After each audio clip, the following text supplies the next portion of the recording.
Naim Leo Beshiri, drejtori i Institutit për Çështje Europiane, tha për median serbe Danas se vajtja e presidentit serb në Moskë në ditën e fitores, krah për krah me liderët e vendeve që janë në ndikimin e drejt për drejt të Kremlinit, nuk është mesazh partneriteti, por nënshtrimi. Ai u shpreh se gjitha kjo po ndodh në një kohë kur Europa po forcon unitetin përballë agresionit rus në Ukrainë, kur pritet një rreshtim i qartë në raport me vlerat e demokracisë dhe lirisë, kurse presidenti serb zgjedh heshtje ndaj krimit dhe duart trokitjet për Tiranin.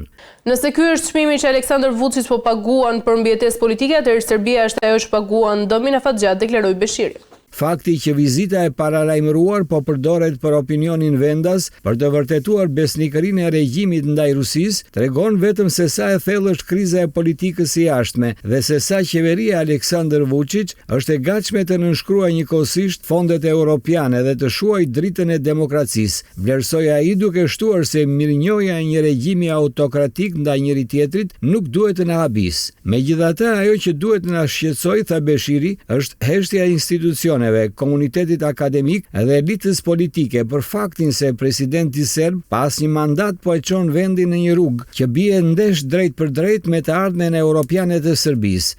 Ndërsa politikani serb Duško Lopandis tha për median serbe Danas se Moska po ndihmon presidentin Vučić në luftën kundër revolucionit me ngjyrë të shpikur dhe se ai po sakrifikon disa interesa shtetërore për të mos vendosur sanksione ndaj Rusisë.